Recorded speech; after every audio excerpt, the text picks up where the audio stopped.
کمیته بین‌المللی نجات خوش آمدید. خوشحالیم که فرصتی به ما برای خدمت به شما فراهم شد. IRC برای مراجعین خود ارزش می‌دهد و تلاش می‌کند تا اطمینان حاصل کند که خدمات ما مراقبت و پشتیبانی مورد نیاز را ارائه می‌دهد. به عنوان بخشی از این تعهد، ما می‌خواهیم لحظه‌ای وقت بگذاریم تا برخی از حقوق اصلی خود را به عنوان یکی از مراجعین IRC به شما نشان دهیم. کارمند IRC شما همچنین می‌تواند سندی به شما بدهد که این حقوق را با جزئیات توضیح می‌دهد. کارکنان IRC همیشه باید با شما منصفانه، با وقار، احترام و ملاحظه رفتار کنند. شما حق دارید به هیچ دلیل از جمله نژاد، رنگ پوست، ملیت، مذهب، جنسیت، گرایش جنسی، سن و معلولیت مورد تبعیض قرار نگیرید.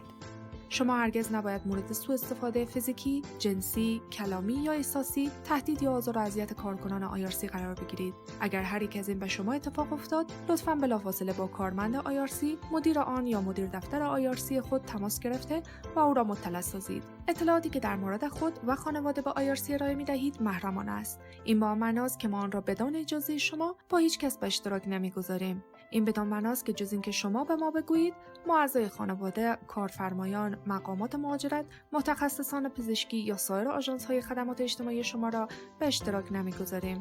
با این حال IRC موظف است این محرمانه بودن را در صورتی که خود شخص و یا دیگران در خطر باشند نقض کند. اگرچه نادر است، اما اگر دستور امضا شده از قاضی را دریافت کنیم، ممکن است مجبور باشیم محرمانگی را زیر پا بگذاریم. در برخی موارد از طرف آژانس‌هایی که به تامین بودجه برنامه‌های ما کمک می‌کنند، از ما خواسته می‌شود تا اطلاعاتی درباره شما به اشتراک بگذاریم تا نشان دهیم که واجد شرایط دریافت خدمات خاصی هستید. همچنین ممکن است اطلاعات غیر هویتی یا بخشی از ارزیابی خدمات خود را با افرادی که خدمات ما را تامین مالی می‌کنند به اشتراک بگذاریم. غیر هویتی به این معنی است که نام یا اطلاعات شناسایی شما به آن ضمیمه نخواهد شد. مثلا ممکن است با سرمایه‌گذاران، تعداد افرادی که به آنها خدمت کرده ایم، از کدام کشورهای آمده‌اند و در چه سنی هستند را به اشتراک بگذاریم. برای استفاده از تصویر یا فیلمتان، IRC ابتدا باید اجازه شما را بخواهد و دریافت کند. اگر بخواهیم اطلاعات شما را در تحقیق وارد کنیم، IRC باید اجازه شما را بخواهد و دریافت کند. IRC اطمینان می‌دهد که اطلاعات شما به صورت ایمن نگهداری می‌شود.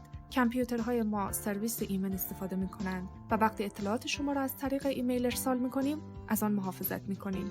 ممکن است از شما اجازه بگیریم که از طریق تلفن، پیام یا روش‌های دیگر با شما ارتباط برقرار کنیم تا دقیقاً بفهمید که اطلاعات شما چقدر امن است و می توانید آن روش ارتباطی را تایید و یا رد کنید. حقوق شما و چگونگی برخورد با شما در خدمات IRC برای ما مهم است. ما از شما می‌خواهیم که با کارکنان با احترام و رعایت برابری برخورد کنید، همانطور که ما سعی می‌کنیم با شما اینچنین رفتار کنیم. شما می توانید یک نسخه از کلیه حقوق IRC و شیوه‌های حفظ حریم خصوصی خود را از کارکنان IRC خود دریافت کنید. اگر ما آن را به زبان شما نداریم یا ترجیح می‌دهید آن را برای شما بخوانیم، ما می توانیم این کار را از طریق یک از کارکنان IRC که با همان زبان صحبت می‌کند یا با استفاده از مترجم انجام دهیم.